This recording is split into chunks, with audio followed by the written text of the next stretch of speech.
Golden Radio Hour.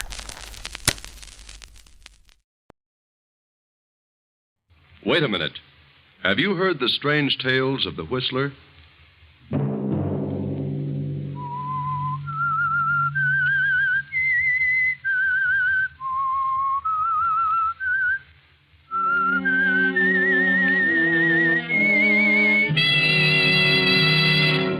I'm the Whistler.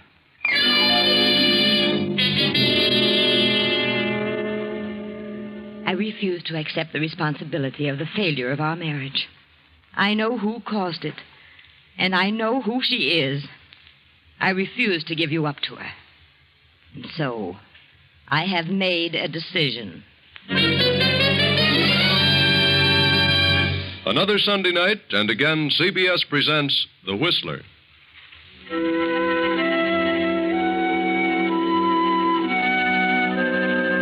I, the Whistler, know many things, for I walk by night.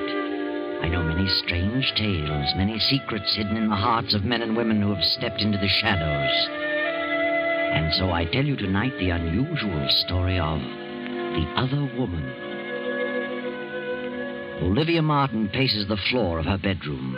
She's been pacing for hours, and it is now long past midnight. Her husband, Fred Martin, did not come home to dinner. He was detained at his office on business. So he said. But Olivia knows that it isn't his advertising business that detains him.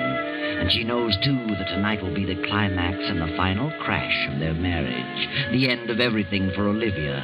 She knows what Fred is going to say tonight. For months she has been fearful of this moment, and now it has come.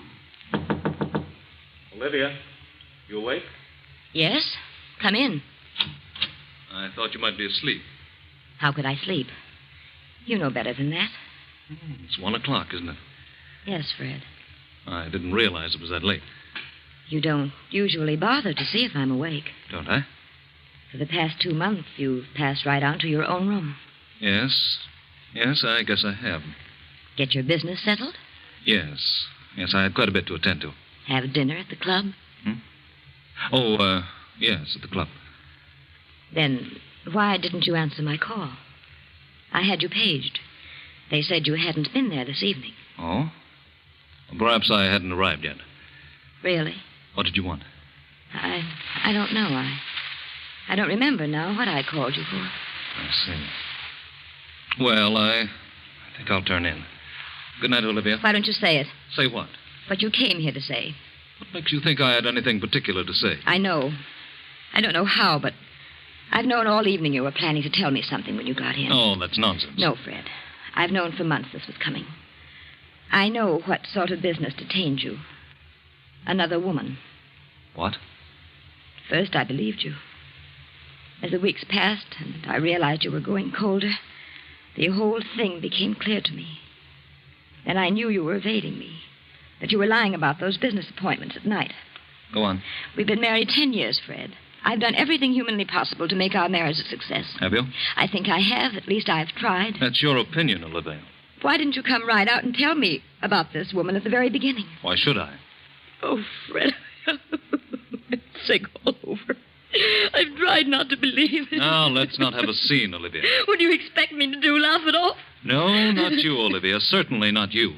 I suppose you'll say it's all my fault. I'm to blame for everything. Well, isn't that what you're trying to say? I haven't said anything. Then why don't you? Say something. Why do you beat about the bush? You came here to say something, say it. Very well, since you put it that way, I will. I'm going out of town tomorrow on business. I'm sending my things to the club. When I return, I intend to live there. Fred. Wait a minute, Olivia. I haven't finished yet. I want you to get a divorce on any grounds you please. Desertion or whatever you wish. Divorce? Do you mean that? I do. Very well. If that's the way you want it, there's nothing else I can do. No, Olivia, nothing. Good night.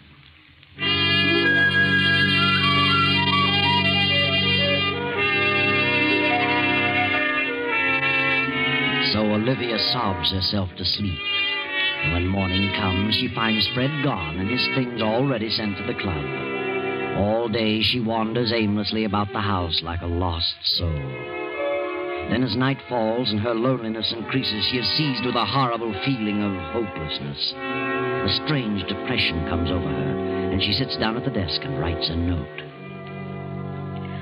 Fred, the very thought of losing you, the thought of divorce, the thought of giving you up for another woman is more than I can bear. The shame, the disgrace, the scandal of it all would, I know, drive me insane. Regardless of what you may think, I refuse to accept the responsibility of the failure of our marriage. I know who caused it, and I know who she is. You'd never be happy with a woman of her type. You'd be throwing your life away. I refuse to give you up to her. And so, I have made a decision. Goodbye, Fred. Olivia.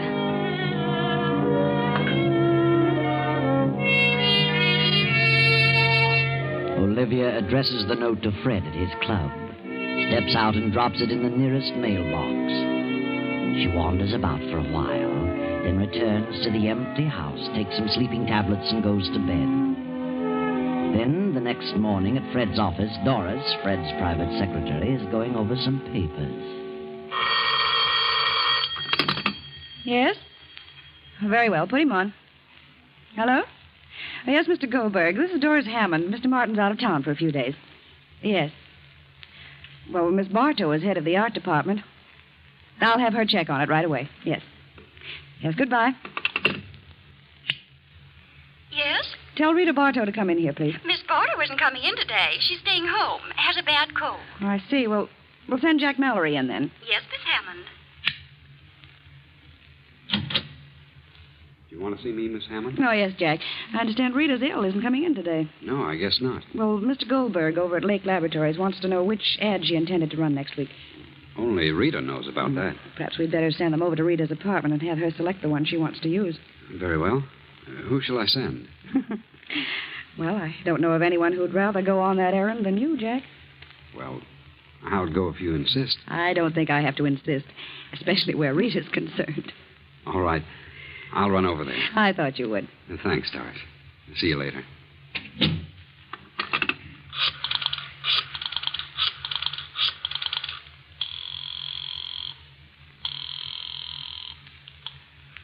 Hello? Rita, this is Doris Hammond. Yes, Doris. How do you feel? Oh, fair. Good. Mr. Goldberg wants to know which ad you selected for next week.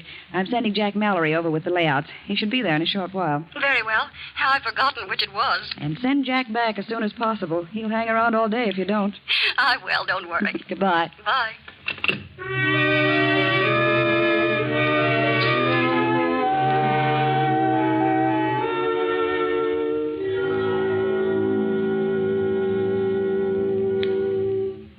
Hello, Rita. How do you feel? Oh, all right. Just didn't feel like coming to the office today. I thought you had a bad cold. No, not too bad. I'll be all right tomorrow. Mr. Goldberg wants you to select the layout for next week. Here they are. Which do you want? Well, I'd planned on this one. But I think you should make this section in red. Oh, I see. That's easy. I'll fix it up in a jiffy. Stands out better this way. We'll use this one for the week following. Okay. You look mighty lovely, Rita. Thanks. Where were you going, all dressed up? Well, I've got to go out of town this afternoon on that Henderson deal. I wanted to put it off until next week, but Mr. Martin insisted that I get it settled as soon as possible.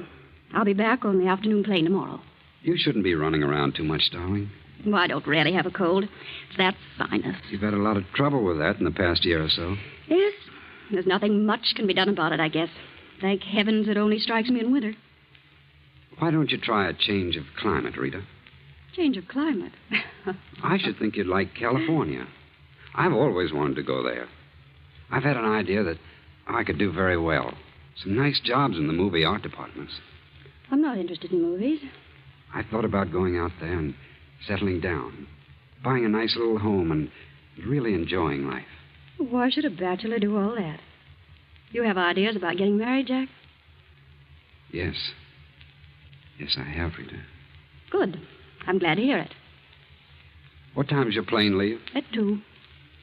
How about a little lunch while you're waiting? Something warm. Very well. Oh, leave your bag here. We'll pick it up later. All right. I've got something important to talk to you about, Rita. Important? Yeah. I got a nice raise this week. That's fine, Jack. I want to ask you a question about you and me. Yes? Go ahead. No, not now. Come on, we'll talk about it during lunch.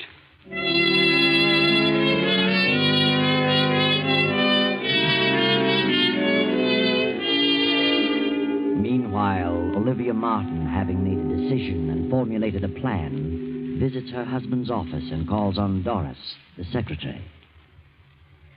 Good afternoon, Miss Hammond. Oh, how do you do, Mrs. Martin? I was just going out to lunch. Would you join me? I'm sorry, Miss Hammond. I'm afraid I haven't time. I'm in rather a hurry. I've a number of things to do this afternoon. Oh, can I help you? I suppose you're quite busy yourself. Oh, yes, my work is always doubled when Fred leaves town. Fred? Yes, Mr. Martin. Oh, my husband. I suppose it does seem strange for an employee to call him Fred. But for some reason I've gotten into the habit and can't seem to break it. He doesn't seem to mind, however. That's so. I can imagine he wouldn't. After all, you're like one of the family, aren't you, Miss Hammond? Yes, I've been here for 2 years. You've been Fred's private secretary for how long now? Almost a year.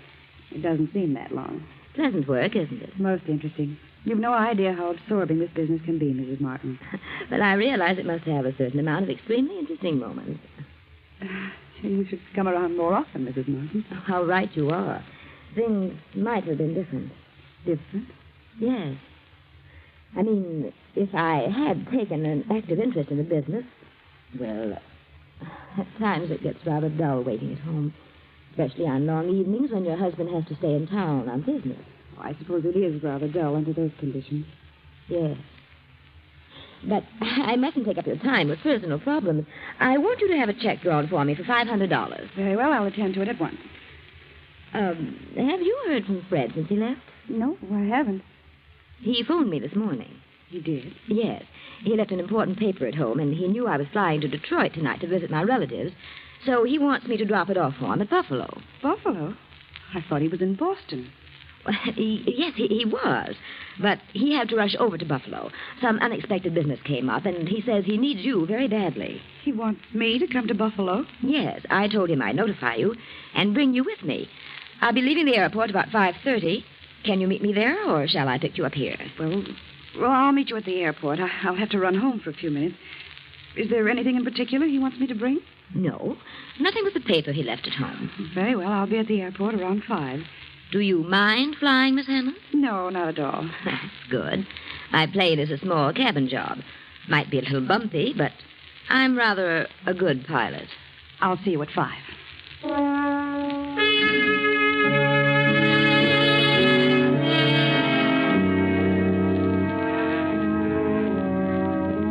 Shortly after noon, rain begins to fall. Around 2, the storm becomes heavier.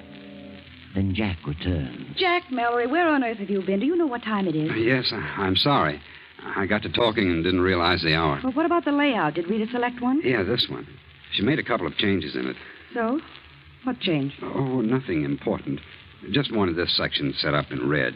Stands out better. Yes, so it does. Well, I'd better put it through right away.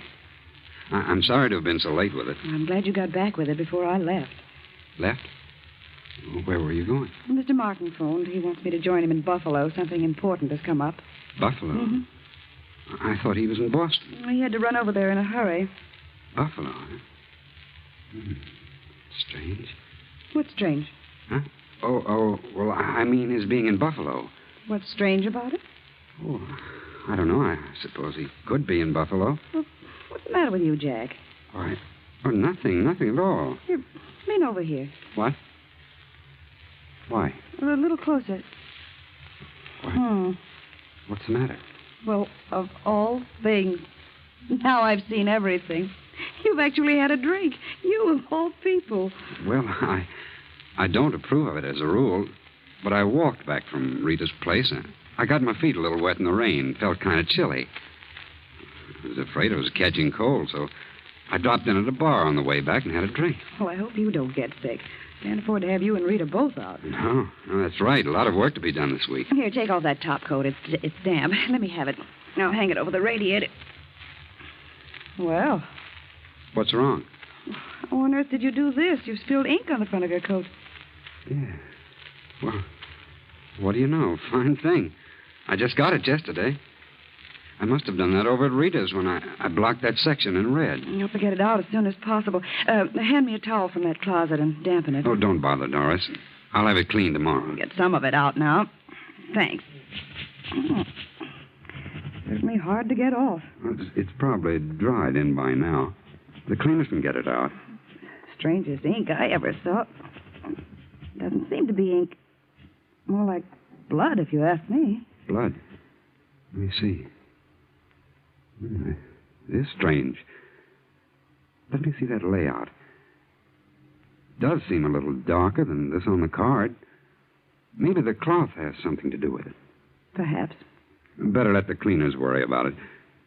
What time are you leaving, Doris? In a few minutes. I'm flying from the airport around 5. Well, good luck, Doris. See you in a few days. Thanks, Jack. Take care of yourself. And lay off the liquor. That's bad stuff to get started on. Are you kidding? What do you think?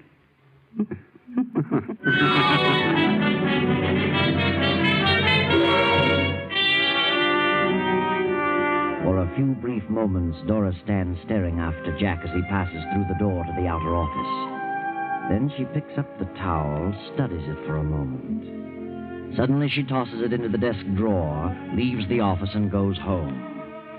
Then around 5, Doris meets Olivia at the airport.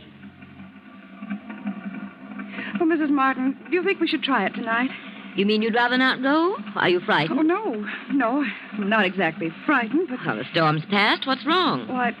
I don't really know. Nothing, I guess. Well, nothing to worry about. I've flown this plane in all kinds of weather. Yes, of course. Well, we're all set. Let's climb in. I wish I could have talked to Fred. I haven't the slightest idea what this is all about. You'll know what it's all about in no time at all. What? We'll get there in a couple of hours. Don't worry.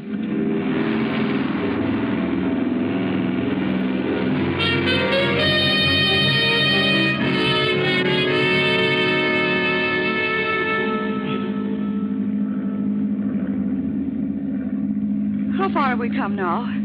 Oh, I don't know. About 75 miles, I should say. Where are we? I can't see a thing. We're not far from Monticello. How can you tell? Can you see that down there? No, not too well.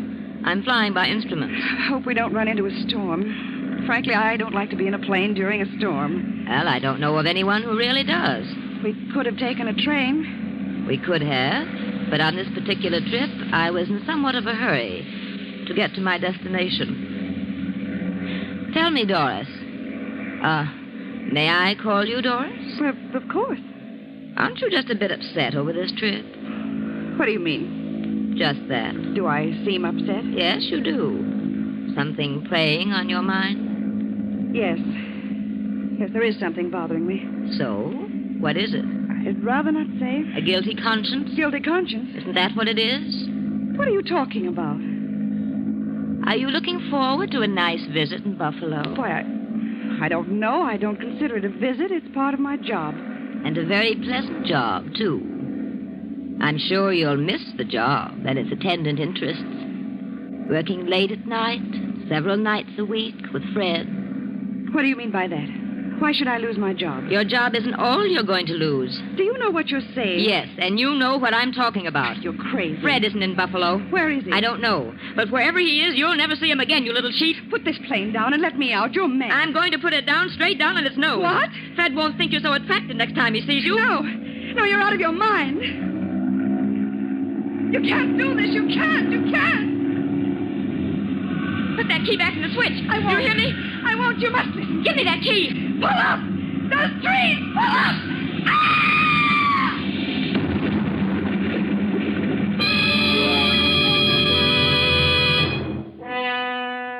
By some strange quirk of fate, Olivia is foiled in her plan of suicide and murder. A farmer rushes to the crash, finds Olivia thrown clear and still alive.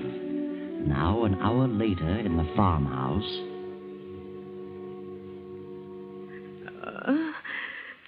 Well, how do you feel, ma'am?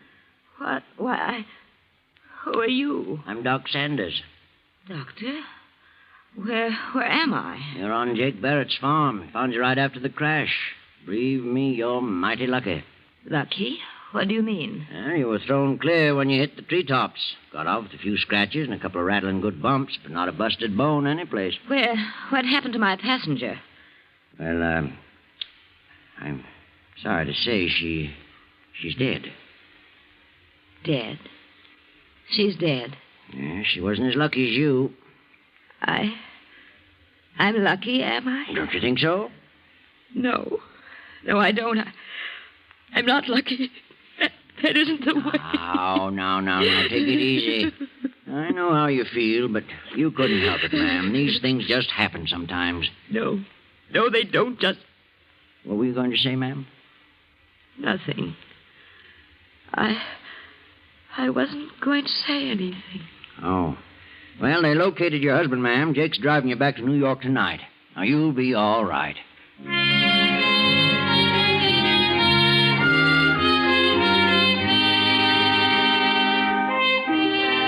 Well, Olivia, now you are on the spot. Your vicious plan was only partly successful. Now you've got to face Fred. And how are you going to explain the situation? How are you going to explain Doris's presence in your plane? Fred arrives in town, spends a few hours at his club. Then in the morning, he visits Olivia. Hello, Olivia. Oh, Fred, it was terrible. Yes, I know. I'm very sorry, Olivia. I don't know what happened, but all of a sudden the motor cut off.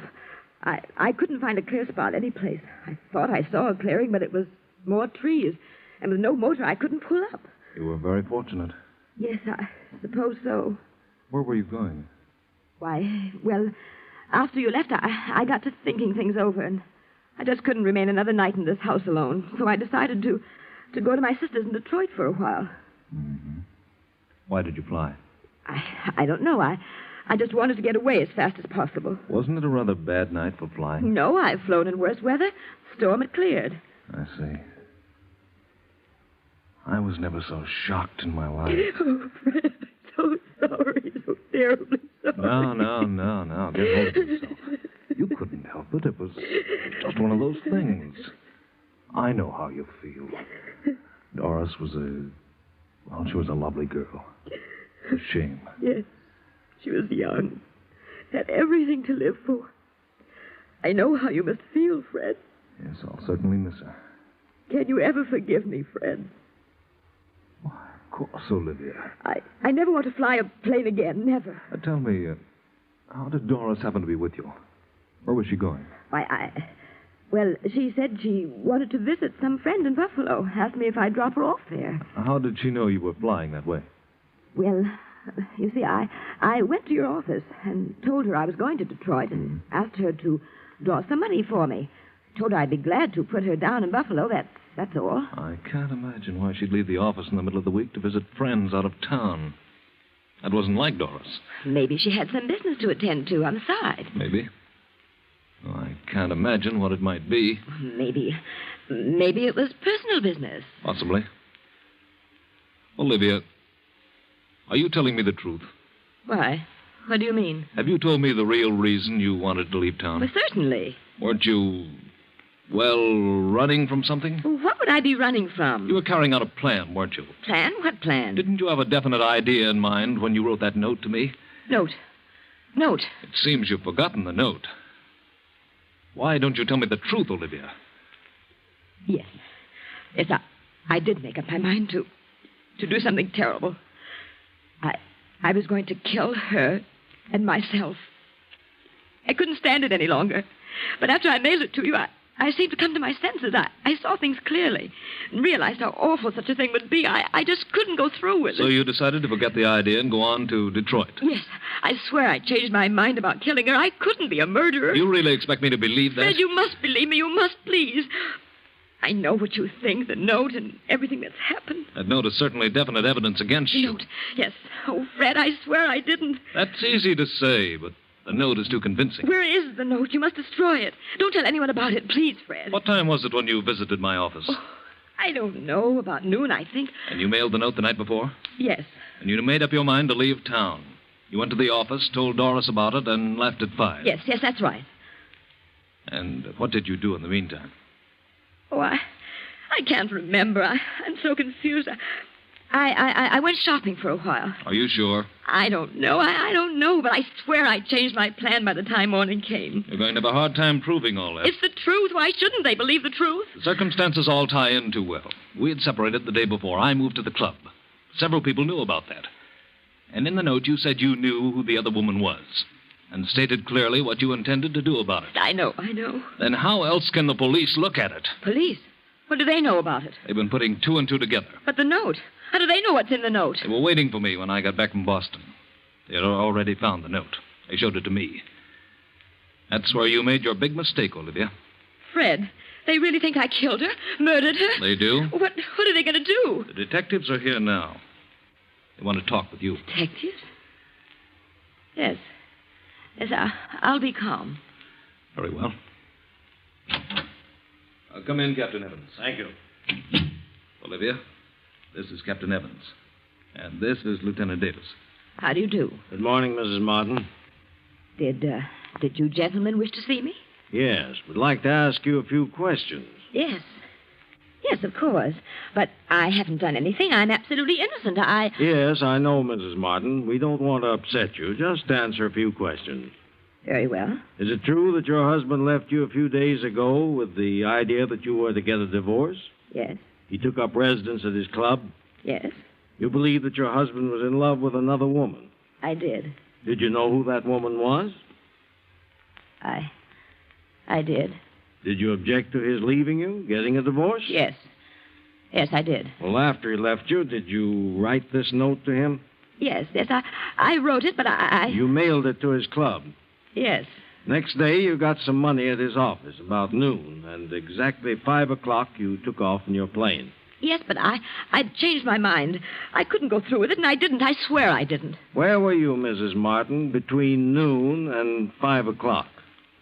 I went about town. I did a little shopping. I don't remember what else I did. Can you prove where you were during that period? No, I don't see how I could. No one was with you during that time. Did you frequent any establishment where you were known? No, I didn't. I saw no one I knew. Are you sure, Olivia? I'm positive. What difference does it make where I was between noon and 5 o'clock? It makes a lot of difference. Because it was about that hour that Rita Bartow was stabbed to death in her apartment. Rita Bartow? The head of the art department? That's right. The weapon's not been found, and there were no clues to the identity of the murderer, excepting your note to your husband. But Rita Bartow, what have I to do with her? You said in your note here that you knew who the woman was. Rita Bartow was the other woman. What? Then what about... What about who? What were you going to say? Nothing. I wasn't going to say anything. Not one thing. Oh, yes, you were, Olivia. Yes, you were. You were going to say that you killed the wrong woman, poor, innocent Doris Hammond. Of course, we know you didn't kill Rita Bartow, because Jack Mallory killed her when she turned him down and said she was going to marry Fred Martin. And Doris was the only one who knew about the bloodstains on Jack's coat. She was the only one who could have pinned it on Jack and cleared you, Olivia. But Doris is dead now, and you killed her. Killed the very one who could have saved you. What a shame.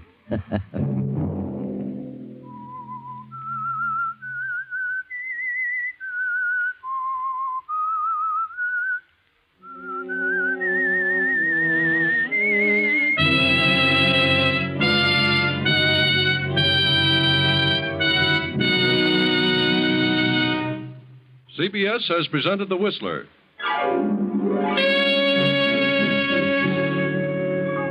Next week, same time. I, the Whistler, will return to tell you another unusual tale. Good night. This is the Columbia Broadcasting System.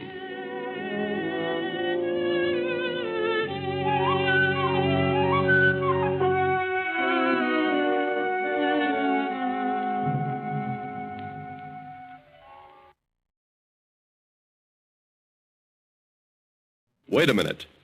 Have you heard the strange tales of the Whistler?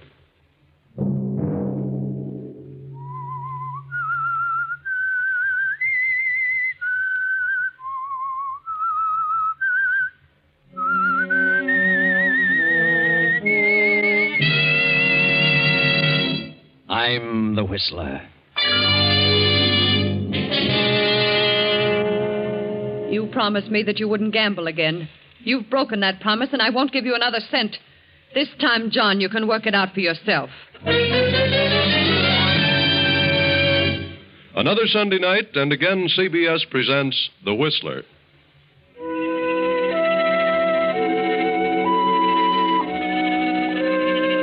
I, the Whistler, know many things, for I walk by night. I know many strange tales, many secrets hidden in the hearts of men and women who have stepped into the shadows. And so I tell you tonight the amazing story of avarice. John Abbott lives in a vast house on the outskirts of town. But it isn't John's house. It belongs to his wife. John has never had a penny he could honestly call his own. But then John has always been lucky. John Abbott is somewhat of a gambler who was fortunate enough to marry a wealthy young widow, Marcia Howard, wife of the late motor magnate Burton Howard. But John has pulled a few tricks bordering on the shady side of late, and Marcia has come to distrust him. She has paid off a number of his gambling debts, but this time he's really in a spot. John got into a poker game with Mike Flynn, lost, and paid off with a worthless check. Hello, Mike. How are you? I haven't seen you since that big night last week. Where have you been keeping yourself? Where have you been keeping yourself? Well, my wife's been rather ill, you know. I've intended to get in to see you and the boys for some time. Did you try real hard, John? Try? Why? What do you mean? I kind of get an idea you were trying to avoid me. Oh, why should I? Would you have dropped in today if Muggsy hadn't tipped you off that I wanted to see you? Why, of course I would. In a pig's eye. I resent that, Mike. You do? Well, I resent this. What? This rubber check. You got a lot of nerve horning in on a game when you can't pay off. Why was it returned? Insufficient funds, according to the slip. Yeah, I can't understand that. Must be some mistake. There's no mistake, John. You didn't have $4,000 in that bank, and you know you didn't. I checked on it. Well, I'll take care of it. You've got nothing to worry about. Then fork over. I don't carry that much money on me. Then you'd better dig it up, John. Oh, I can't walk out and pick it off a tree, you know. You know where to get it in a minute. Do I? Sure. Your wife is rolling in money. That's not as easy as you think. See, Marcia doesn't approve of gambling. Neither do I. When you can't back your bid. Well, I can get it. You've got to give me a little time. Take a few days. John, I'll give you till Saturday at noon to get me that money. Saturday? Well, that's almost impossible. This is Wednesday. How much time do you need? Well, I don't know, but I'll get it as soon as possible. Do you have to have cash? Not necessarily. I see. What do you have in mind, John? Why, nothing at the moment. Better think of something. Yes, I will. Oh, I'll get it. Any good security will do. I quite understand. But whatever it is, I'll expect it by noon Saturday. Otherwise, well, I could turn it over to the district attorney, or I could have a pal of mine take you for a little drive in the country some afternoon. Oh, I'll get it, Mike. I'll get it. I'll have something for you Saturday at noon. I don't know what it'll be, but I'll have it. That's fine, John. It's fine. I'll be expecting you. Thanks, Mike. Thanks for the extension. Sure. Always glad to help out a friend. Yes. Well, so long. So long, John.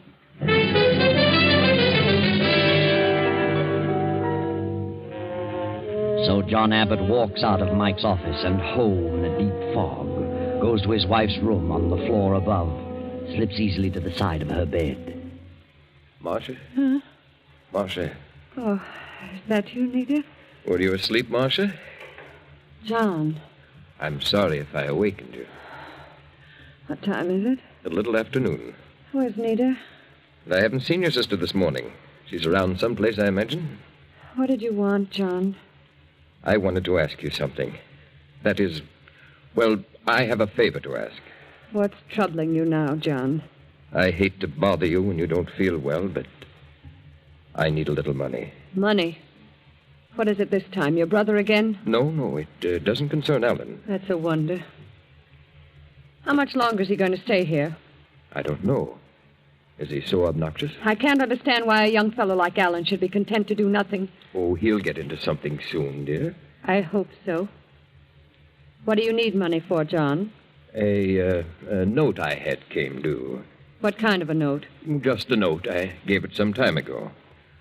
How much? $4,000. $4,000? Yes. Do you mean to say that you owe someone $4,000? I'm sorry, Marcia, but I do. When did this happen? Just a week or so ago. You've been gambling again. Do you realize how many thousands of dollars I've given you to pay off such ridiculous debts? Yes, Marcia, but you don't have to shout at me. Only a month ago you promised you'd never gamble again. And now $4,000. I didn't mean to get in so deeply, Marcia. I just dropped in to say hello to a few of the boys, and I had a few drinks, and before I realized it, I was in the hole. Don't blame it on a few drinks. All you need is a deck of cards. Oh, don't rub it in, Marcia. I feel badly enough about it. You do. You sit in on any game you like, regardless of the stakes, and expect me to always pay off. What do you think I am, the mint? Well, you're not broke, Marcia. It's no fault of yours. If I let you handle my money, I wouldn't have a dime.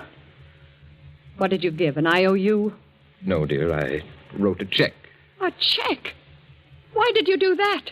You have no account of that size and never did. Well, they wouldn't take my IOU. Who wouldn't take it? Were you playing with Mike Flynn again? Yes. You're a fool, John, an impossible fool. But that isn't the point, my dear. Will you help me? No, John. You promised me that you wouldn't gamble again. You broke that promise, and I won't give you a dime. You can work it out for yourself. Where would I get $4,000? Why don't you try working for a change? Well, I don't expect you to give it to me. I'll pay it back. You pay it back? Do you think I believe that? You act as though you were down to your last penny. What good does all that money do you anyway?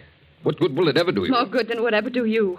I might be able to get into some kind of business if I had enough capital. Business?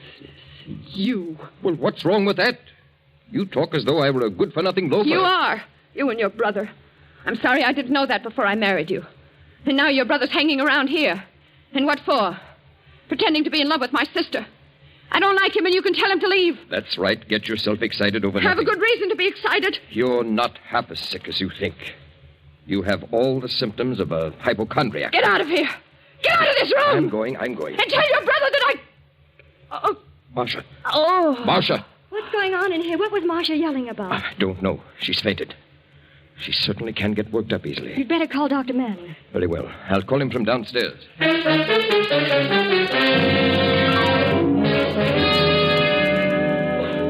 Dr. Manning. Oh, yes. This is John Abbott. I wonder if you could come over here.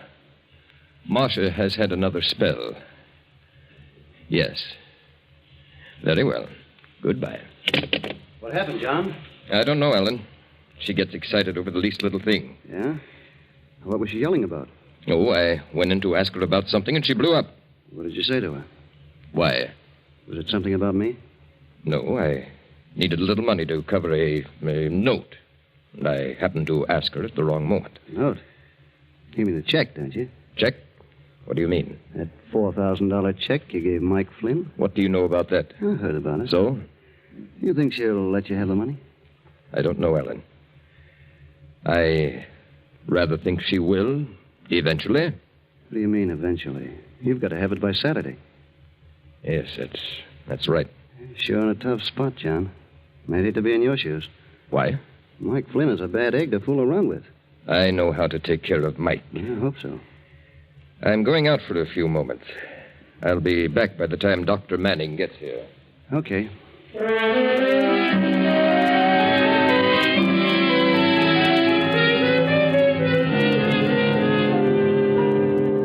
John goes out and walks around for a while, pondering over his predicament. Alan sprawls on the sofa and studies his own personal problem. In a few moments, Nita, Marcia's young sister, comes down the stairs. How is she, Nita? She's a little better. I gave her some of her medicine, and she pulled out of it. What upset her? Oh, it doesn't take much to upset Marcia. She's such an unreasonable woman. I wonder what John said to her. Probably some trivial little thing. Maybe. Sometimes I feel I can't stay here another day. Why do you stay, Nita? Well, I feel it's my duty to stay. It wouldn't be right to leave Marcia in this condition. Is that the only reason for staying? No, Suppose she's angry because of my being here? I don't know. I don't think she likes me very much. I don't know why she should feel that way. I've tried to be nice to her. She doesn't seem to like anyone very well. She makes herself miserable. No one seems to be able to do anything for her. Suppose she resents your being here, Nita? Why should she? Oh, I don't know. She might invent some crazy idea and, well, I wouldn't want to see her get angry with you, Nita. What reason would she have to do that? Oh, I don't know. I was just talking, thinking out loud. What are you trying to say? Do you think that Marcia loves John? I know she doesn't. Do you believe that John loves Marcia? I don't know.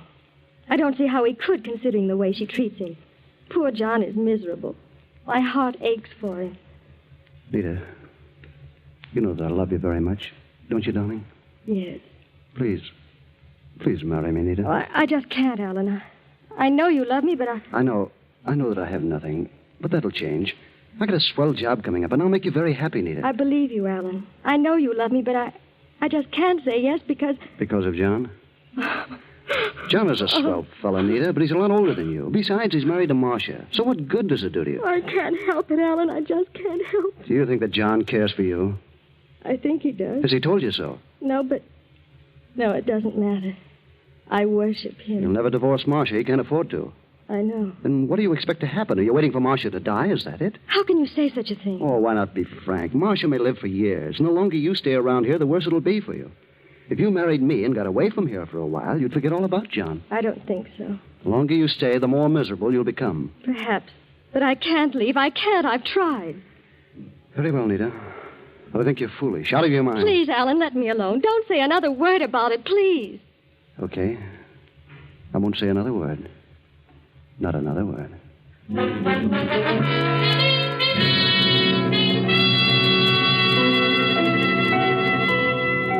Dr. Manning visits Marcia. John returns to the house. And now the doctor has come downstairs and asks John, Alan, and Nita to join him in the library. I want to have a little talk with the three of you. Yes? About Marcia? That's right. How is she, Doctor? She's much worse than when I saw her last. Worse? Yes. She's suffered some emotional upset. She can't afford to do that. Her condition is very, very serious. I've warned you before about the result of the slightest argument. Well, I don't know what occurred this morning, but I warn you that another such occurrence will cost her life. Is she that bad? I'm going to be frank with you, John. For her own good, I had to tell her the truth. I think I should tell you. The truth? I doubt if Marcia will live more than a year. What? Yes. On the other hand, if she suffers no further emotional stress, she may live 2 or 3 years. Poor Marcia. I didn't realize it was that serious. I'm sorry to have to tell you this, but I feel that you should know all the truth. It is quite a shock, Doctor, but I appreciate your letting me know. Yes, we all do. Of course. Well, I must run along now. I want to have a few words with your housekeeper, Mrs. Simmons, about Marcia's diet. Good day, Doctor, and thanks for coming over. It's really serious. I thought Marcia was more or less of a hypochondriac. I really did. Yes, so did I. Well, this puts a new light on the situation. What situation? Well, I'm sorry I caused Marcia to become upset. Yes. We must be very careful from now on about what we say to her. Yeah, that's right. Very careful. All of us.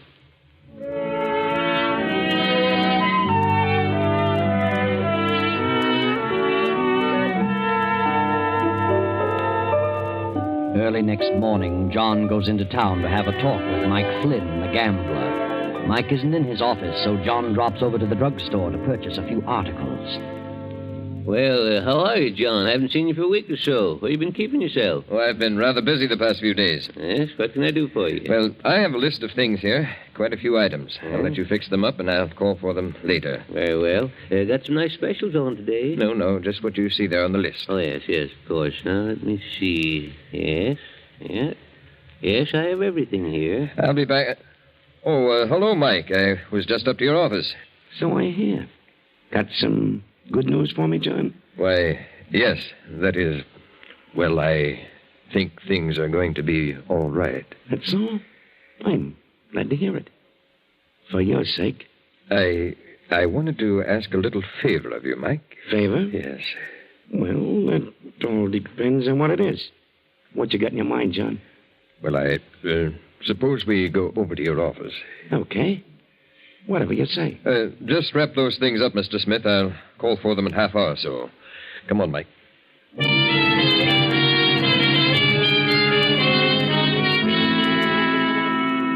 Then John returns home at noon. Now it is after 1. Lunch is over, and John sits at the desk in the library, lost in deep meditation.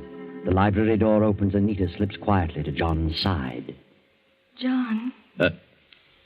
Oh, yes, Nita. I didn't hear you come in. I opened the door very quietly. I thought you might be taking a nap. No. I was just thinking things over. I know how you must feel, John. I've developed a bit of a headache. I didn't sleep a wink last night. I'm so sorry for you, John. May I rub your head? It might help a little. Oh, thanks, Nita. I'm all tied up in knots. Does that help? Oh, yes. Helps a lot. Sweet of you, Nita. You're an awfully nice girl. Thanks, John. Yes, the man who gets you for a wife is certainly going to be lucky. Think so? I know so. Are you really in love, Nita? Yes, John. I'm sure I am. And I hope it lasts. But with a girl like you, sweet and kind and gentle, it's bound to last. Yes? You know, Alan is a very good boy, but he's got to be handled carefully. He's quite a bit like me. I know my shortcomings, and Alan has the same. We were both raised with a silver spoon in our mouths. Then we were suddenly thrown out into the world on our own, and we just couldn't take it. I had nothing to offer anyone, so I just followed the line of least resistance. Have you, John? Alan is just like me, but fortunately he's young enough to be changed. He can learn new tricks. The right girl could help. And you are the right girl. Think so? Yes. You're as different from your sister as night from day. But I don't love Alan. But you just said you did. No, John, I didn't. I did say I was in love, but not with Alan. But he's mad about you, Nita. I know. He's nice, but I don't love him, and never will. Well, then if you're in love, and it isn't Alan, then who is he? Don't you know? No. Oh, John. John. Nita. Nita. Oh, John, forgive me, but I can't help it. What do you mean? Don't you know, John? Look at me, Nita. Yes, John, I know it's despicable, but I can't help it. I love you. Well, of all things. Nita. I've loved you from the day we first met. But, Nita, darling, what's ridiculous. You can't mean it. I do. I've tried to fight it, but I can't. I'm married to your sister. Marcia doesn't love you, not the way I do, and you don't love Marcia. How do you know that? I can tell, I know. Oh, you're miserable, John. Am I? Yes. Marcia has treated you terribly. How you've gone on this long, I'll never understand. But I love you. I'll always love you. Don't you care for me at all? Yes, Nita. I'll have to confess. I do. Oh, John. John, darling. Oh, it won't work. In the first place, I'm married to Marcia. In the second place, I'm older than you. In the third place, yes? I'm in a spot. A very ticklish spot. I can't afford to, break off with Marcia. What do you mean? I owe a certain man $4,000. I must pay him by this coming Saturday, or I might go to jail. What? Oh, he couldn't do that. Yes, he could. And he might even take me for a ride. Kill you? Yes. Oh, John. Did you tell Marcia? That was the cause of her relapse. She refused? Absolutely. Well, that only proves she doesn't love you. She's mean and hateful. Sometimes I think she's insane. Do you? Maybe she is. You mustn't give up hope, John. You will get the money. How? There'll be a way, John. There must be a way. We'll make a way. Make a way? What do you mean? I'm not sure, but we'll find it.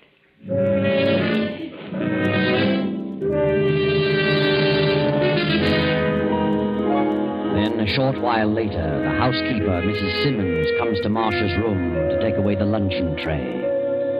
Did you enjoy your lunch, Mrs. Abbott? I thought I'd pick up the tray and dishes. Well, ice cream.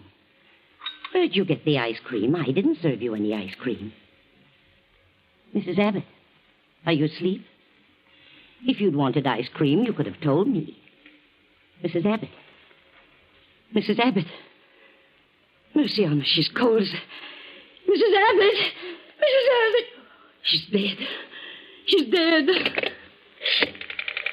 Give me the police, an ambulance, a doctor.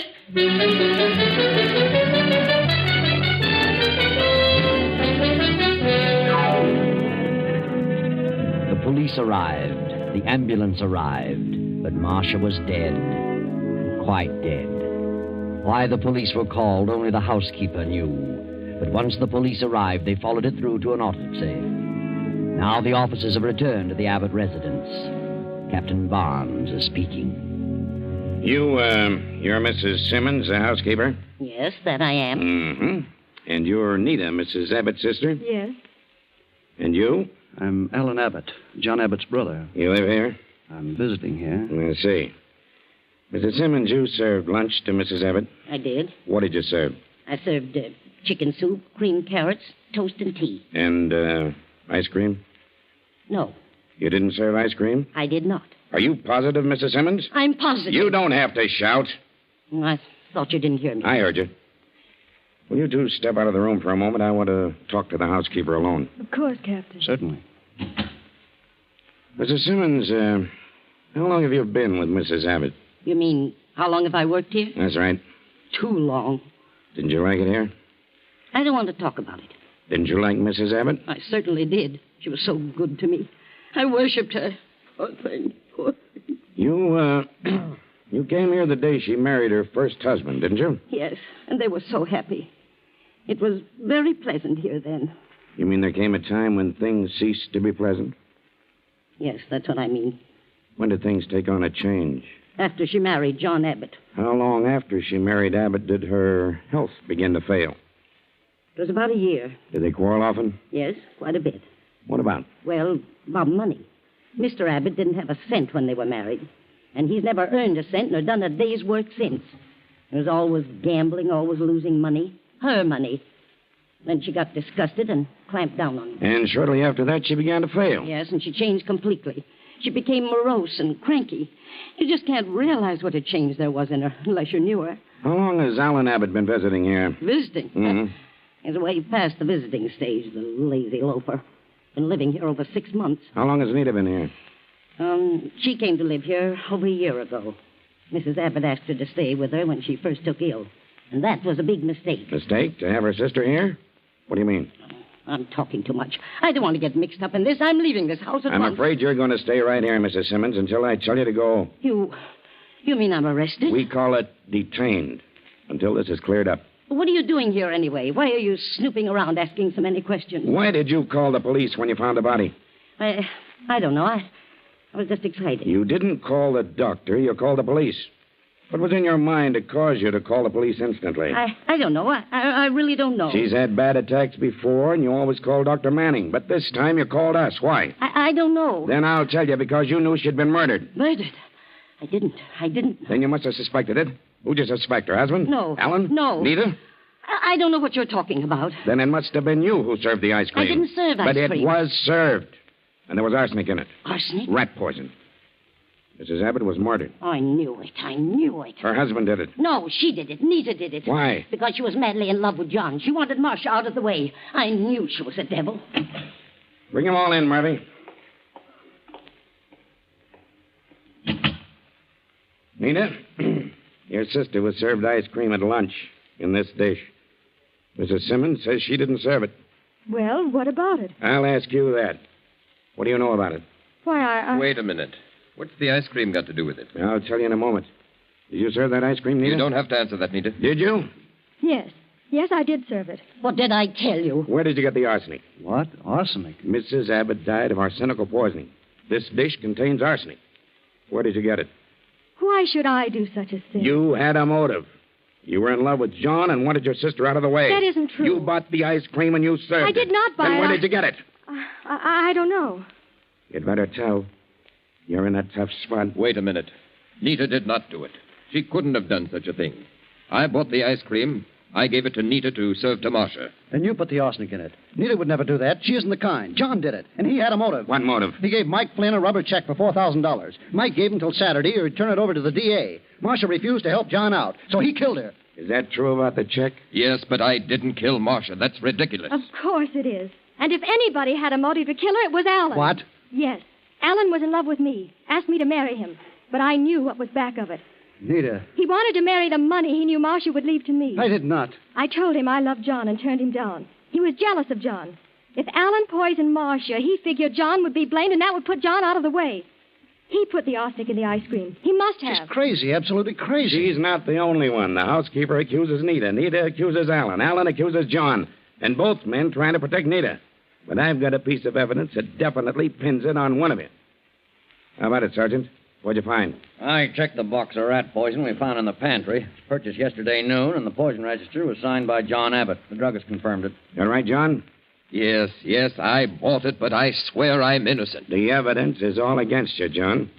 And as to Nita's part in it, well, it'll all come out in the trial. But wait, it isn't over yet. The door bursts open and Dr. Manning rushes in, waving a special delivery letter just received at his office.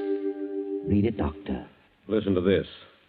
John doesn't love me. He cares for nothing but my money. He's in a spot over a bad check, a spot in which he deserves to be. Alan is no good and pretends to be in love with Nita, but he really wants to marry her for the money he thinks I'll leave her. My sister is in love with my husband, which disgusts me. And if I leave my property to her, John will marry her at the first opportunity. This house is filled with nothing but avarice and greed. I can bear it no longer. The thought of hanging on to life under these conditions for another year is intolerable. A few minutes ago, I slipped down the back way and found some rat poison. Removed a portion of it, slipped back to my room, and mixed it with the ice cream. Enclosed is a short will, witnessed by Mrs. Simmons. I leave all my property, personal and real, to the children's home at Montebello. This will end the disgusting situation created by my late husband's fortune. Signed, Marcia Howard Abbott. Well, there you are. None of them killed Marcia, but they certainly had the motives. Now, all of them are left to face the world penniless. And there's still a $4,000 check standing between John and Nita. Too bad.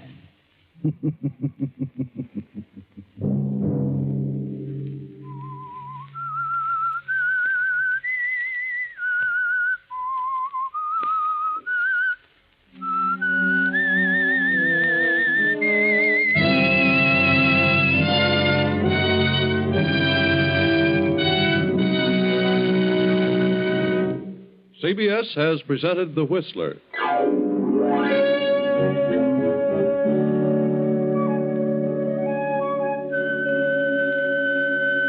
Original music for this production was composed and conducted by Wilbur Hatch. The Whistler is written and directed by J. Donald Wilson and originates from Columbia Square in Hollywood. Next week, same time, I, the Whistler, will return to tell you another unusual tale. Good night.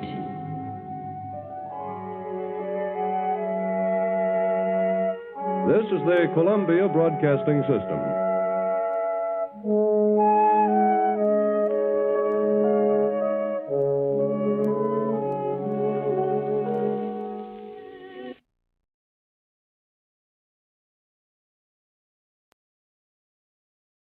Wait a minute.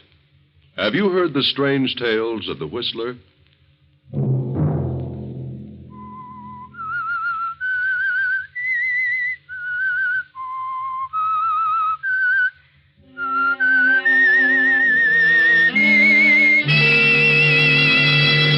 I'm the Whistler. I didn't steal the money. I just wanted to use it for a few days. I was going to put it back, but things went wrong. Now there's going to be a change of ownership. That means an early audit. Sunday night, and again, CBS presents The Whistler.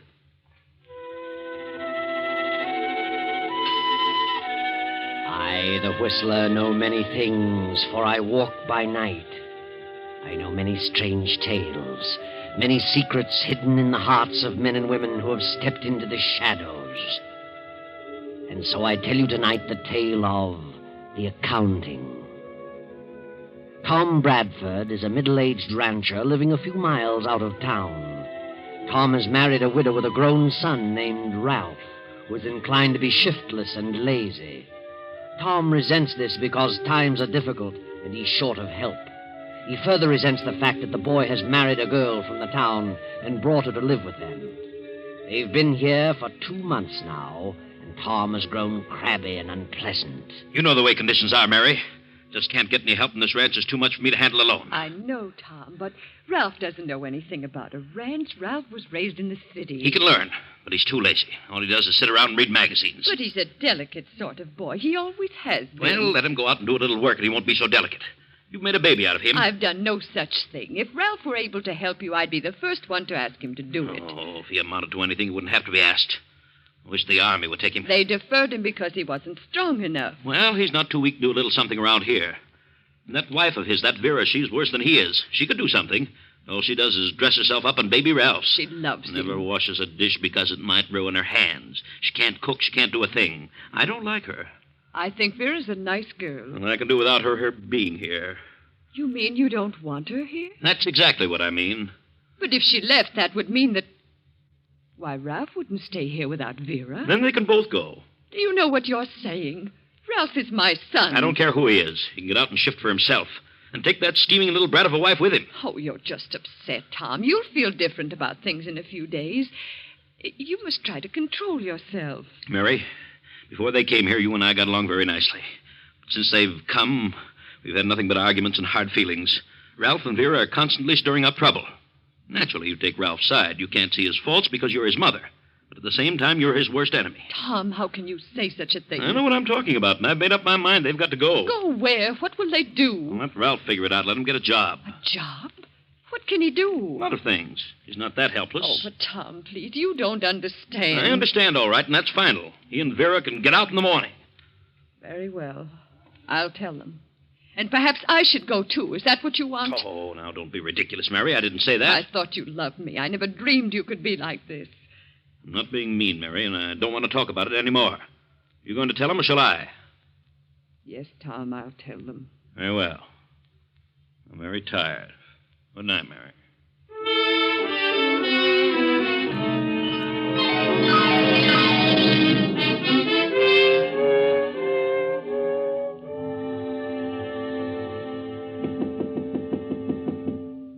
Yes? Ralph, darling, it's Mother. May I come in? Oh, yes, Mother. Sorry to disturb you so late, but I have to talk to you and Vera. Oh, yeah? What's the matter? Well, It's about Tom. What about him? Well, I don't know how to say it. Say what? What's wrong with him? I don't know. He just isn't himself. You know how terribly upset he's been lately. Yeah. But he doesn't understand, Ralph. He just doesn't understand. Understand what? He doesn't understand you. You and Vera. What's wrong with me? Nothing, Vera. It's just Tom. He's in one of those spells. He doesn't like anything or anybody. You mean he saw it? Yes, Ralph. He's terribly upset. Well, what have I done? Well, he thinks you're lazy. He's angry because you won't help him around the ranch. What? Oh, that's silly. What do I know about a ranch? Nothing. I told him that, but he said you could learn. Well, I wouldn't last half a day doing this kind of work. I'm not the type. He's terribly unreasonable. He refuses to see it that way. Well, oh, to heck with him, then. I'm lazy, too. Is that what he thinks? Yes, Vera. I'm terribly sorry and embarrassed. We aren't farmers. I'm not going to let Vera tend those confounded chickens, and I'm not going to milk any cows. Ralph. What does he think I am? Please, Ralph, don't get excited. Well, if he feels that way about me, I'll get out. What? You'll do no such thing. We'll stay right here till I get ready to leave. Ralph, darling, Tom wants you to leave in the morning. What? Well, of all the nerve. This is your house, too, isn't it? Yes, but, Ralph, if you stay here, you'll have to work, and I don't want you to have to do that. You couldn't stand it. It wouldn't be good for you. What? You mean you want us to leave? No, I don't want you to. But I've thought it all over, and I think you'd better go into town. But don't worry, I'll see that you get along all right. How? Well, I'll have to get a job. Well, maybe you can find something to do, something light. What a fine mess. I'm sorry, darling. But you better go in the morning. Go? I wouldn't stay around here another day. Well, I know bookkeeping. Maybe I could get a job in the bank.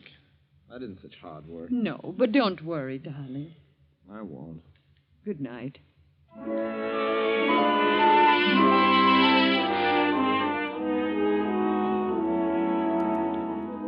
The next morning after breakfast, Ralph and Vera leave the ranch and go into town. A few days later, Ralph obtains a job in the bank.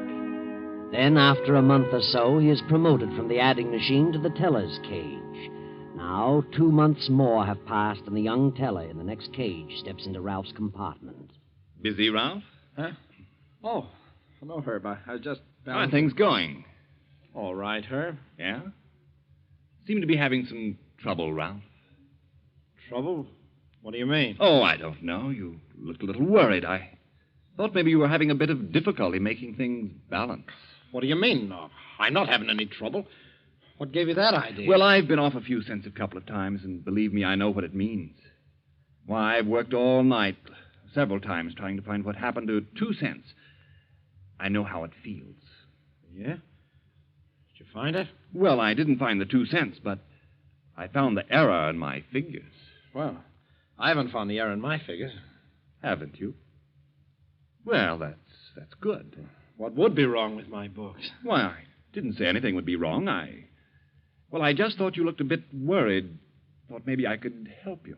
I don't need any help. I'm quite able to take care of my responsibilities. Good. Glad to hear it. By the way, have you heard the news? What news? This bank is being taken over by a system and is to become one of its branches. You know what that means? No, what's it mean? It means a complete audit before the end of this month. That isn't very far away.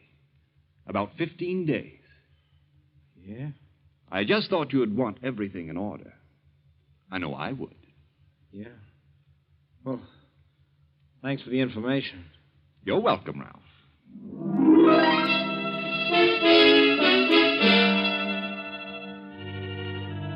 For a few moments, Ralph stands in a stupor. Perspiration stands out in large beads on his forehead. For the next hour, he studies over his books frantically. Then, when closing time comes, he rushes home. Hello, darling. Oh, you've no idea how much I've missed you all day. Yeah? Kiss me. Yeah. What's the matter with you? Nothing. Well, I'm certainly disappointed.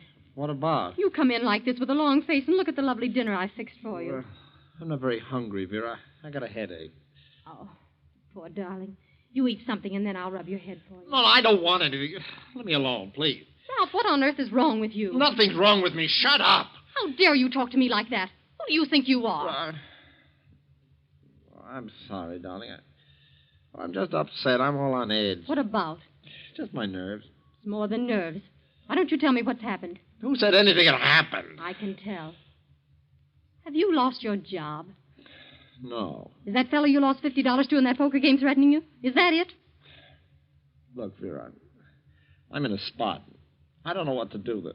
The bank is changing hands, and there'll be an audit before the end of the month. Well, what of it? What's that to do with the poker player? Oh, nothing. I paid him off, but it wasn't $50. Wasn't 50? What was it? $2,000. $2,000? I didn't lose it all at once, but I tried to make back what I'd lost, and I only got in deeper.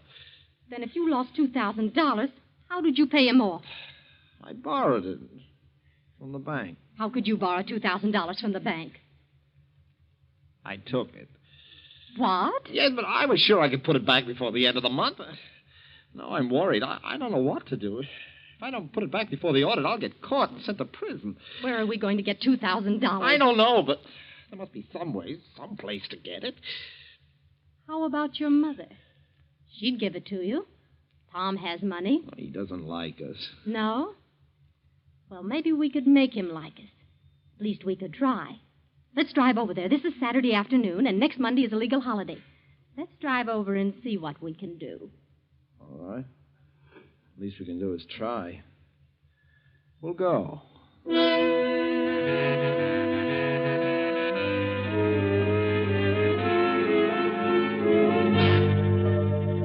Ralph and Vera drive to the ranch. And as they go up to the porch, they hear Tom arguing in a loud voice with another man just around the corner of the house. They slip to the edge of the porch and listen. All right. All right, I'll tell you what I'm going to do. I've given you all the time I can, Miller. You've been on that piece of land for 2 years now, and you haven't paid $1 beyond the down payment. But I've tried my best to make it pay. I've worked hard. Oh, you haven't done a thing. You know what you are? You're just one of those lazy subsistence farmers. Just grow enough to eat and let it go at that. That's a lie, Brack. Oh, is it? I'm foreclosing tomorrow. There's a lot of money tied up in that land, and I need it. Well, so have I. Every cent I have is there. I want you out of there by tomorrow. But look here. My wife is sick. I can't leave now. I won't. Oh, can't you? Won't you? Well, you'd better be out by noon, Miller. Well, you just try it. I just as soon kill you as look at you. What did you say? Get out of there. Get out of there! I'll go. But you just remember what I said. Wow. What do you think of that? Come on. Let's go on in and talk to your mother. Tom's going to have a stroke one of these days. He's been warned about those fits of temper. Might be a good thing for everybody if something did happen to him. Yeah? Maybe so. Oh, hello, Ralph, darling. I didn't expect you down today. He has an extra day off, so we thought we'd come down. Did you hear Tom arguing with that fellow Miller just now? Yes, I heard them. Tom better not play around with Miller. He's a tough-looking customer. Tom gets worse every day. He rants and raves at the least little thing. Hasn't spoken to me civilly for weeks. I can't stand it here any longer. I'm glad you came because I'm going back with you. Going back? Leaving Tom? I've got to. He's unbearable. Oh, but, Mother, you can't leave him. That is, not just now. Why not? Well, you've got to put up with him for a while longer because Why don't you tell her, Ralph? Ralph, what is it? What's happened? Ralph is in trouble. He needs some money. Oh, darling, what's happened? Tell Mother. Well, I borrowed some money from the bank. I have to pay it back before the end of the month. How much? $2,000. What? Good heavens. Well, if you can't pay it back now, they'll have to extend it. They can't do anything else. Oh, yes, they can. They'll send him to jail. You see, they didn't know I borrowed it. Ralph, darling. You mean you stole it? No, I didn't steal it. I was just wanted it for a few days. I was going to pay it back, but things went wrong, and now there's going to be a change of ownership. And that means an audit. He's got to have the money right away. But what can I do? I haven't any You've got to get it from Tom. You've got to. But Tom needs every cent he has to hold on to this place. Well, you can ask him. You've got to do something. Do you want Ralph to go to the penitentiary? Good heavens, no. Then hurry up and talk to him. But what'll I say? Oh, you'll think of something. Go on in and talk to him. But do you think this is the time? Well, I'm desperate. I need that money in one way or another. I'm going to get it. Oh, yes. Yes, darling, don't get excited. It isn't good for you. I'll talk to him now. He just came in the back way. We'll wait in here. Yes, all right. Oh, Tom, look at your face. It's flaming red. Huh? You shouldn't let yourself get so worked up over things. Miller's a lazy, good-for-nothing fool. Well, he knows I mean business. He'd better be gone by tomorrow noon. Oh, he'll go. Don't worry. Huh. Even threatened to kill me. Please, Tom, forget about it. Come on, dear, sit down. Your lunch is ready. Don't really need that land. Just that I can't tolerate shiftless, irresponsible people. That place is worth $5,000. Miller paid $750 down, been on it 2 years, and hasn't paid a dime since. Tom, dear, I need some money. Yes? Well, that's not unusual. Hand me the checkbook. By the way, I've got a list of things you can get from me in town. How much do you want, Mary? I want to borrow some money, Tom. Since when do you have to borrow money? Well, I want to borrow it. Oh, that's ridiculous. Borrow it. Huh. Now, how much do you want? $2,000. $2,000? Are you crazy? No, Tom, I need $2,000. What could you possibly need that would cost that much? You certainly have everything that... Wait a minute. What are you getting at, Mary? Please, Tom. Please lend it to me. I'll pay it back, I promise. How? Just how would you pay it back? You have no earning capacity. Well, I know, but Ralph has. He could Ralph? pay... Ah, I thought it was something like that. What's he got up his sleeve? He needs $2,000 right away. Oh, he does. Well, what for? What's he done? Why, nothing, but he has an opportunity to... Well, it's a business proposition. Do you expect me to believe that? What's he done? Something at the bank? Well... Quit stalling. Did he borrow from the bank and forget to tell them about it? Yes. Oh, Tom, please. Please let me have it. They might send him to jail. Jail? Oh, no, not Ralph. Why, he couldn't stand it. Please, Tom, please. He's so young. He didn't realize what he was doing. Let him go to jail. Maybe they'll teach him that the world wasn't made for him alone. Oh, you don't mean that, Tom. Don't I? I knew he was no good from the first day he came here, and that snip of Avira's worse. She probably put him up to it. Please help us, Tom, please. I wouldn't give a dime to help him. He belongs in jail. As far as I'm concerned, that's just where he'll go. Oh, Tom, please. Give to him, Tom, listen to me.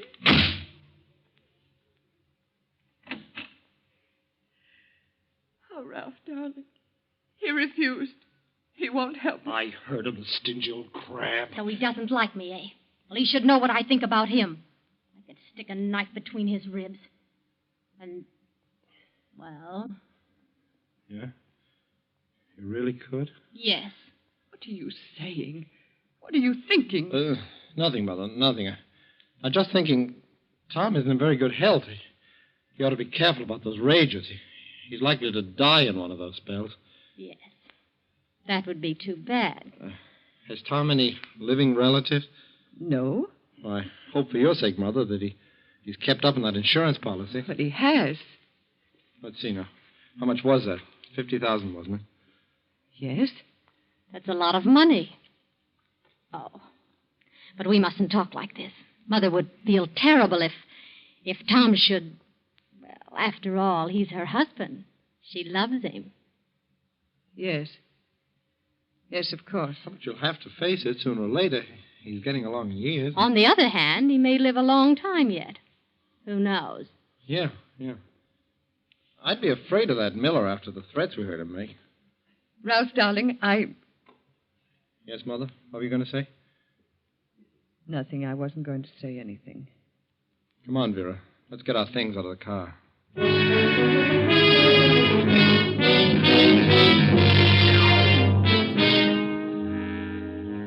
Tom goes into town and arranges for the eviction papers to be served on Miller.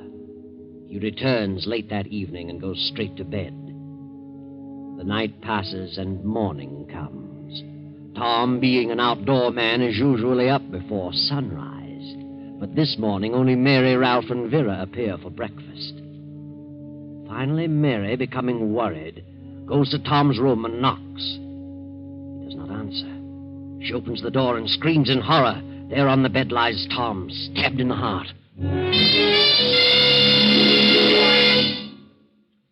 Well, he's been dead since about midnight. Bedroom window was open, but we can't find the weapon. Why, he probably took it with him, Sheriff. Who? Well, that fellow Miller. He must have done it.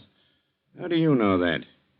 Well, he was here yesterday afternoon, and he and Tom had a terrific argument. Tom was evicting him, and Miller threatened to kill Tom. Anybody else hear him say that? Yes. I heard him. So did I. Yeah, then it looks like Miller's our man. We'll get over there right away before he has a chance to skip. Come on, Bill. Oh, Ralph. Ralph, darling. No, Mother. You better go to your room and try to rest. Yes, Ralph. Certainly hope they catch Miller. Do you think they can pin it on him? Without any evidence? Well, certainly. You heard what the sheriff said. Miller's threat's all they need. You think Miller did it, don't you? Why, of course I do. What a silly question.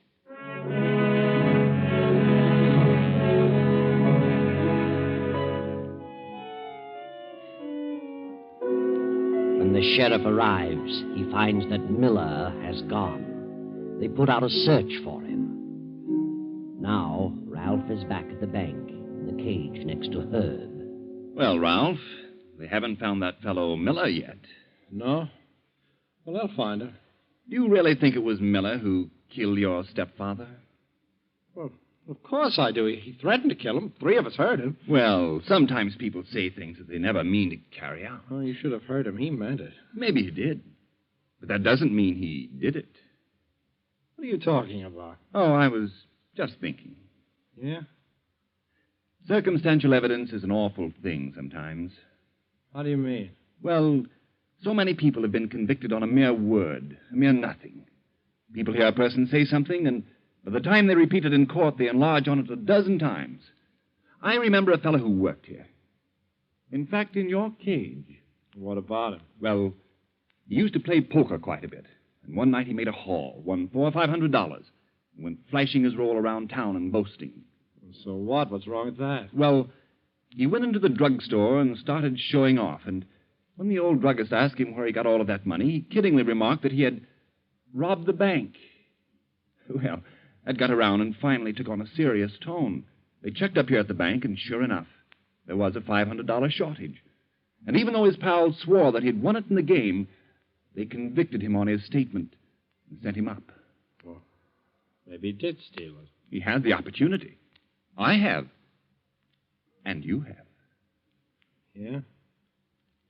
Well, is he still in the pen? No, he was lucky. He got out after 5 years. How'd he get out? He was exonerated. Another teller confessed to it later. They sent him up and let the other kid out. Oh, he was lucky. 5 years, huh? Yep. It's a long time. It'd be a shame if Miller were convicted in the same way. And then they later found out that he was innocent. Wouldn't it? Yeah, but... Oh, he did it. He had the motive, the opportunity. He said he'd do it. Well, he may not have been the only one with a motive. It's after 3. I'm going to run along. See you in the morning, Herb. So long.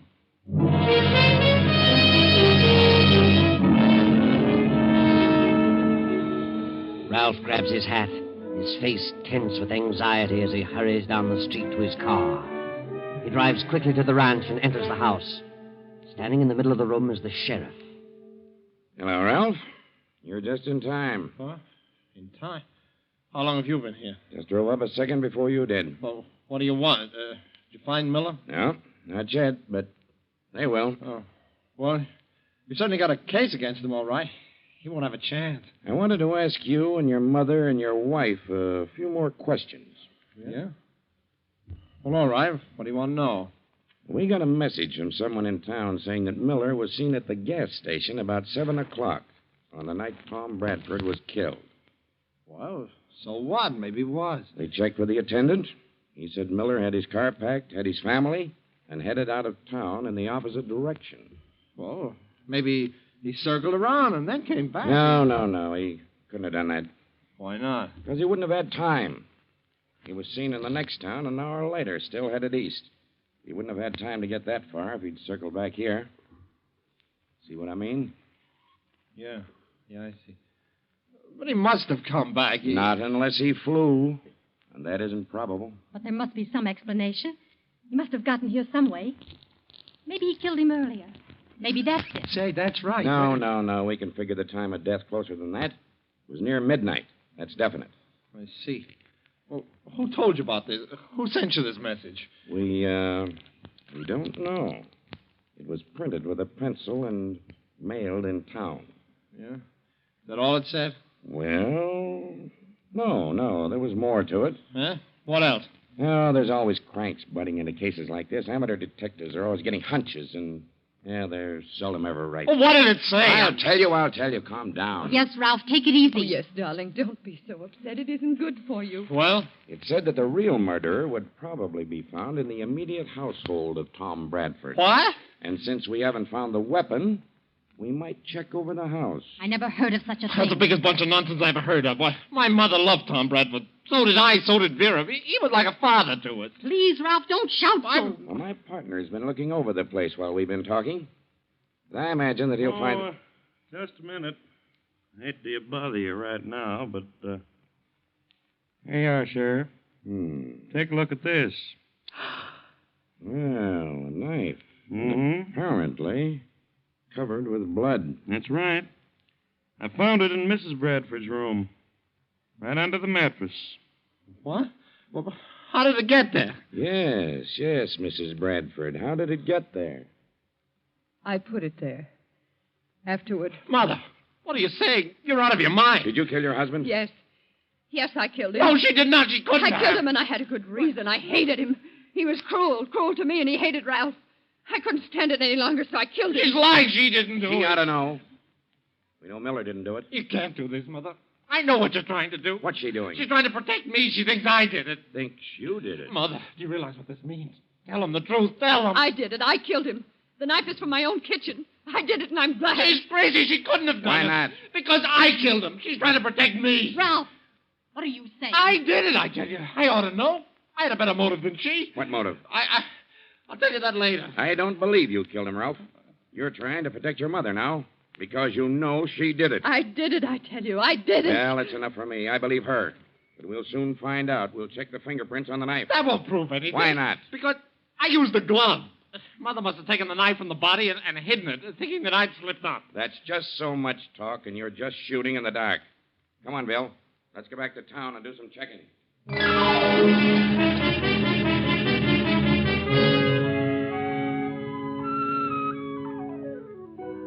But the only fingerprints on the knife were Mary's, and try as he might, Ralph could not convince them that he wasn't trying to shield his mother. Ralph realized finally that his mother was sure to be convicted, and as the day of the audit grew closer, he became frantic about the money he had to have. On the day his mother was sentenced to prison, he visited the attorney. I thought I'd drop in and see about that policy Tom Bradford left for my mother. Quite a few things to be taken care of, you know. Well, I'll tell you, Ralph. That policy would have been paid long ago, but there are certain technicalities in this state regarding insurance. What's that? We had to wait till the finish of the trial. Well, why? She's the beneficiary. She's entitled to insurance. Not here. If the beneficiary is convicted of killing the insured, the beneficiary cannot receive the proceeds of the policy. The same is true as to Tom's farms and other property. What? What about me? I'm the son. There are no other heirs. You were not the blood kid to Tom Bradford, and you were not legally adopted. Therefore, all the property and the insurance reverts to Tom's estate. Nothing we can do about it.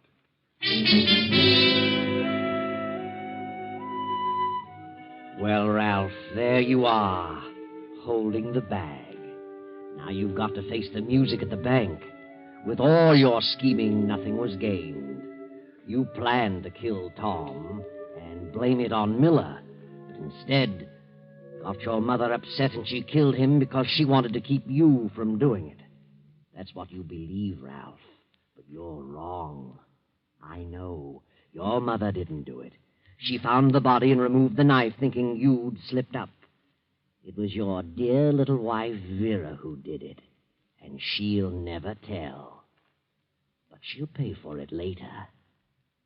I know.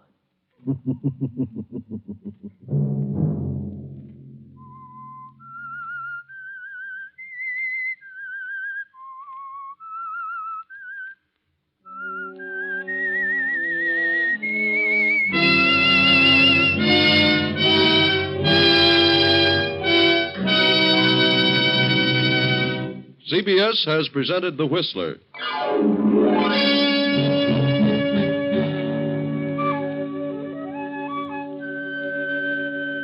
Original music for this production was composed and conducted by Wilbur Hatch. The Whistler is written and directed by J. Donald Wilson and originates from Columbia Square in Hollywood. I, the Whistler, will return to tell you another interesting tale. Good night. This is the Columbia Broadcasting System.